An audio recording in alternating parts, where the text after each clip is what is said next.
Hello everyone and welcome back to another episode. I'm your host, the Millennial Investor, and today we're going to talk about something that's a little bit off topic from what I typically talk about. Usually we focus on my investments, the companies that I'm investing in, some of the strategies that I'm implementing in the market, and overall just what I think about our overall situation with the economy. But today we're not so much going to be focusing on individual stocks, we're not going to be focusing on the economy or what the Fed's doing, we're going to be focusing on financial independence, retire early. We're going to be going over some different articles. We're going to be going over some key notes that I wrote down. We're going to be looking at the S&P 500, and we're going to be looking at an average hypothetical return for a long-term investment with FIRE movement. So overall, with FIRE movement, this is something that I'm implementing, especially once I graduate college and I'll be able to save money at a significant rate. I will definitely be implementing this when I get out of college. But right now, I'm just go ahead and getting a head start. Right now, those of you that watch my videos, I have about $2,600 in my portfolio, and I plan to grow that into at least tens of thousands by the time I graduate college. So anyways, those of you that watch my content and you're interested in using M1 Finance so you can start your financially independent retire early journey, go ahead and use this referral link down in the description. I've had 16 people use my successful referral link so far. So if you're interested in getting started in investing, I recommend this brokerage. Absolutely 100%. They're an amazing platform and you can get $10 just for signing up. But anyways, back to the video. So let's go ahead and get started. And what is financial independence, retire early? Well, basically what I like to do is I like to think of it in my own personal way that is broken down into two categories. A lot of people think of financially independent, retire early, meaning this one overall universal idea of once you hit an X amount of dollars, you quit work and you go and rest on a beach and you drink margaritas with a woman next to you and then you never worry about any of your problems. Well, for me, I kind of think it's split between two different categories between FI, financially independent, and then RE, retire early. I think of these as two different categories. So first off, let's talk about what FIRE is and how it started. The FIRE movement started around 2009 when the Great Recession was taking place, and they realized that the current system wasn't working. A lot of large corporations can take advantage of the little guy, and the typical age of 65 for retiring is not realistic for a lot of people. Who wants to work to 65 if they had the option? Now, a lot of you watching are thinking, okay, if I could retire in my 30s, my 40s, my 50s, rather than wait until I'm 65 and I'm a grandpa or a grandma and I'm really old, that would be amazing. So is this realistic for someone that just makes an average salary? Now, the average family is saving less than 10% of their paycheck. Nearly 40% of Americans would have difficulty paying a $400 unexpected expense. Americans are facing a financial crisis. We still trudge off to do jobs we don't like, growing more discontent and disengaged every year. We don't save and we live on the edge. Many of us are one emergency away from the financial disaster. Now, even think about me. They talk about there's been many studies shown between the economic results saying that many people cannot even afford a $400 emergency. So immediately, I'm a college student, I work part-time, I can save very little of my income. I am already ahead of the average American. So the funny thing is that today a lot of people think of retirement at age 65. Now here's why I don't like that and here's why I think it's a little bit unrealistic. So one of the things that a lot of people talk about, you hear rumors about Social Security not being around for my age group, the 20-year-olds, the people that are not going to be able to see this 40 years from now. Now who knows if Social Security will be around by then, but let's go ahead and assume that it will be. By that time, the life expectancy will keep going up, so more than likely the limit at age 65 will keep on getting pushed further and further back as we get more and more developed with technology and healthcare and we get to live longer. Our economy cannot be sustainable at retiring at age 65 for everyone. It's just not realistic. But even if I'm wrong, would you want to work to age 65 if you had the option? Would you not rather pursue a different career, something that's more enjoyable, or would you rather not spend time with family or just basically do whatever you want? Now, when I said I broke it up into two different categories, something that I wanted to focus on here. The FI part is what's really intriguing to me. For me, I don't focus so much on the RE, retire early. I'll focus more on the FI, financially independent.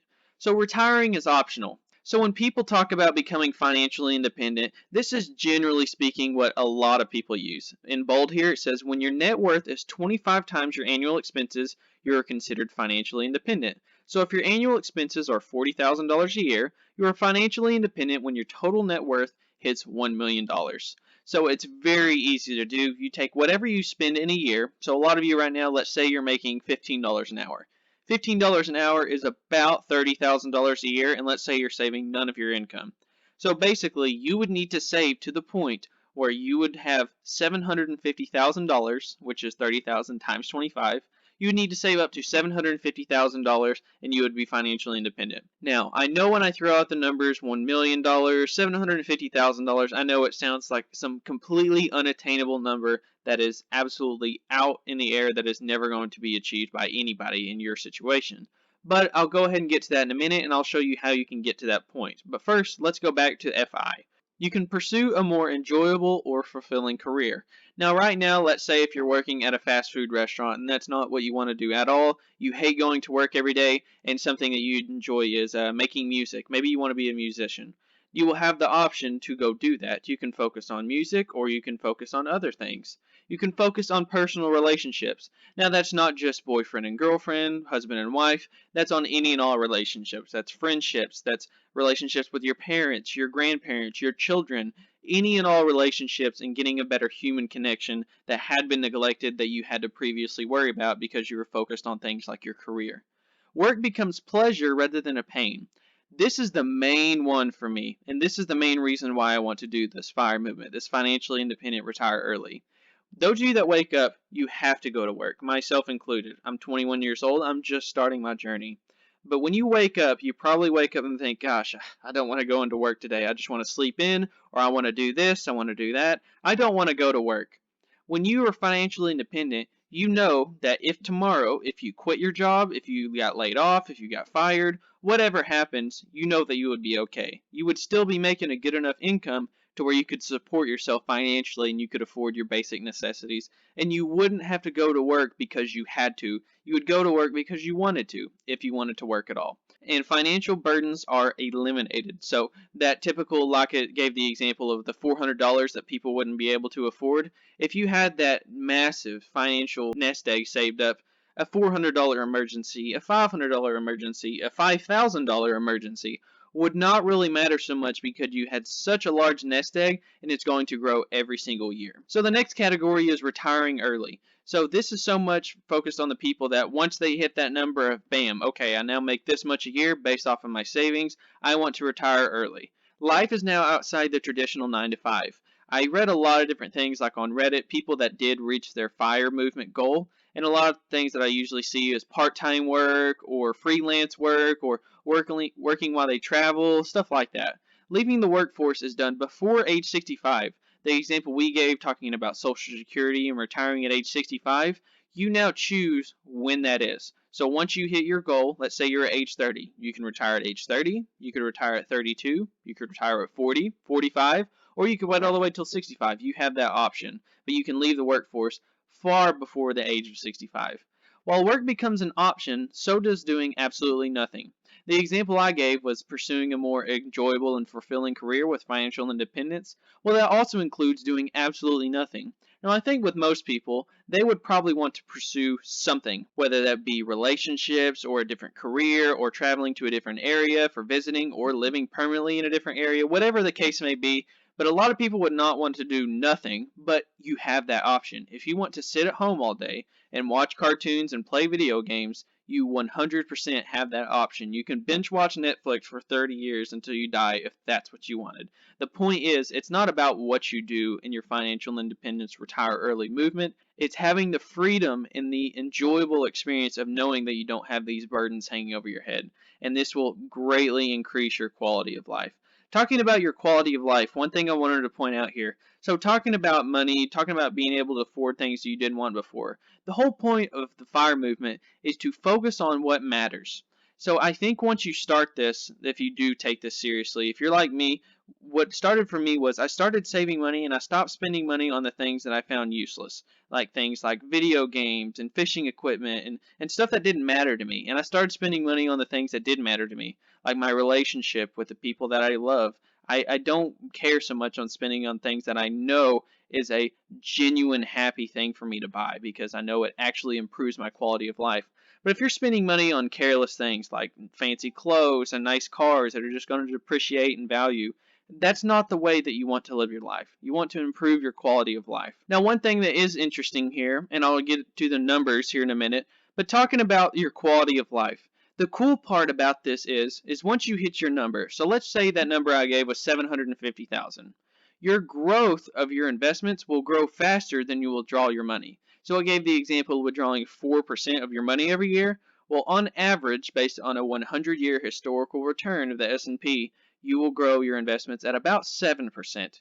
So if you're growing those dividends at about 7%, that means your income will still be growing 3% every year. So if you start off retiring making $30,000 a year, 10 years down the line you might be making $50,000 a year. You might be making $60,000 a year 15 years down the line, whatever. The point is that you're going to improve your quality of life in the long term. So now let's get into the basics of how this works. How is this real? Is this possible for someone with low income or someone with high income that is wanting to retire very soon? And basically, what is the general basics behind investing and how does it work for retiring early? So this is the S&P 500 index. Now, those of you that don't know what the S&P 500 is, I'll read the basic definition right here. The S&P 500, or simply the S&P, is a stock market index that measures the stock performance of the 500 large companies listed on the stock exchanges in the U.S. It is one of the most commonly followed equity indices and it is considered to be one of the best representations of the United States stock market. So basically, to simply put, as general as you can get, it is the top 500 companies in the world.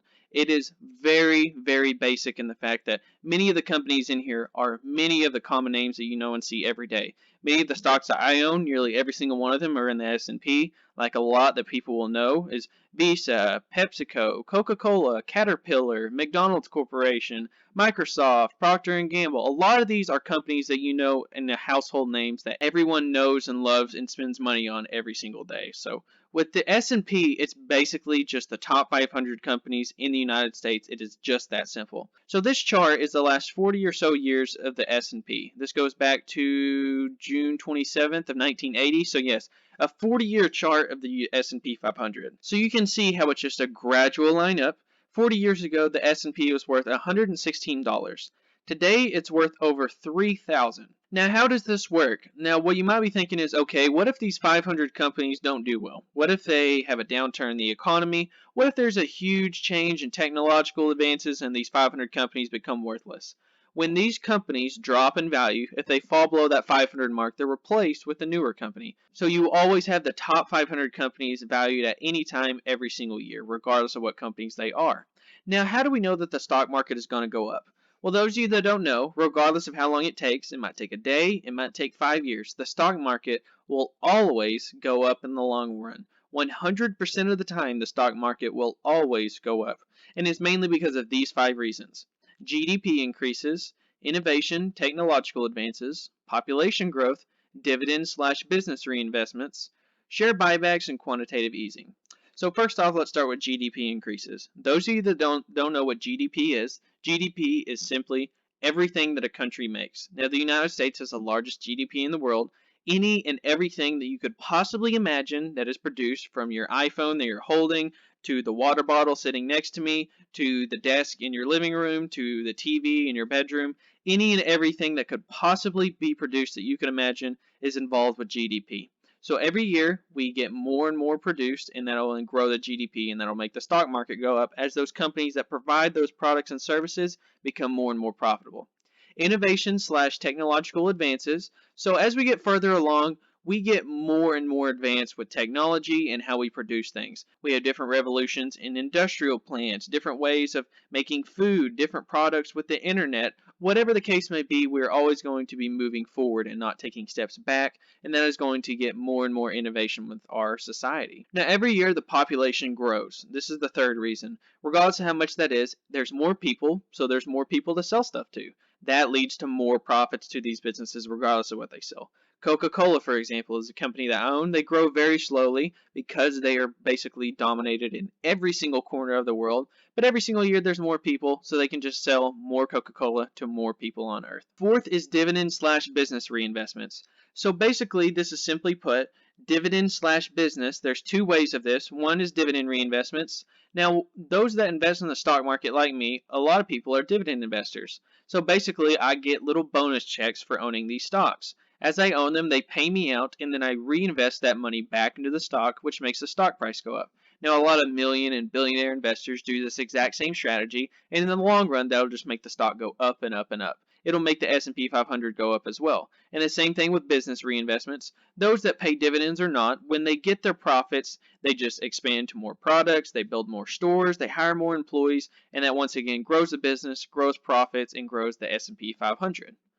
And then last, we have the one that's not as important, but is still a factor, share buybacks and quantitative easing, something that's going on right now. When we're in economic troubles, the government will purchase part of the S&P to rise the index, and also we have share buybacks, which companies buy back their own stocks. That's not a huge factor, but it does rise the stock market in the long term. So those 5 reasons will always, 100% of the time, take the stock market up. When you put your own money into the stock market and you invest in the S&P 500, 5 months from now, 6 months from now, it could be up, it could be down. But 10 years from now, it will be up 100% of the time. You will always make money in the stock market if you're holding for the long term. So now that you have the basic idea, you know the 4% rule, you know the ideas and thought processes behind financial independence, retire early, what is some basic ideas and methods for saving, and what is a realistic investment strategy? So we talked about investing in the S&P. Now, those of you that don't know, the S&P goes up on average about 9.8% a year. Now, we're going to use a conservative estimate of 9%. Now, there's a reason I hate and love this estimate. That 9.8% is used based off the last 100 years in the stock market. Now, that cannot predict future returns. That is the average based on the GDP growth, the population growth, stuff like that. This number of 9%, it could be far less, it could be far more. It could be 4%, it could be 15%. No one knows because you can't predict the future. So, that said, we're going to base it off the historical average of over 100 years of performance in the United States stock market. So, we're going to give the example, let's say you're making $30,000 a year and you're trying to reach your $750,000 goal. So, if you invest $150 a month, that is $5 a day. If you take $5 a day, your average price of a Starbucks cup of coffee, and you invest that for your lifetime. So I'm 21 years old. I'm going to give the example of age 20, and then I'm going to plug in 45 years if it was to get to 65 years old at retirement age. The reason I'm going to do this is because I'm going to scroll through and you could pause the video and you could plug in your own age based on that. I am on Compound Interest Calculator and investor.gov, so this is a governmental website if you want to go plug this in yourself. But we're going to use a 9% return, and then we're going to see over 45 years you would have a little bit over 1 million. And it would take 42 years to reach your $750,000 goal. Now, once this happens, you could retire, and this is a very, very low saving rate. This is $5 a day. A lot of people, if they were to cut back their expenses, if they were to increase their income, they could dramatically increase this number. Now, let's give an example where one is investing a lot more. Maybe they make more income. Maybe they're just saving a lot more aggressively. They're finding any and every way to scrape every penny, their husband and wife, or just by themselves. You're investing $1,000 a month. But instead of 45 years, let's look at 25 years. Once again, the same return. You're just investing in the S&P. It's just that simple. But with 25 years, you have almost the exact same number. So we talked about getting time back in your life and getting to spend time before age 65 to enjoy your life.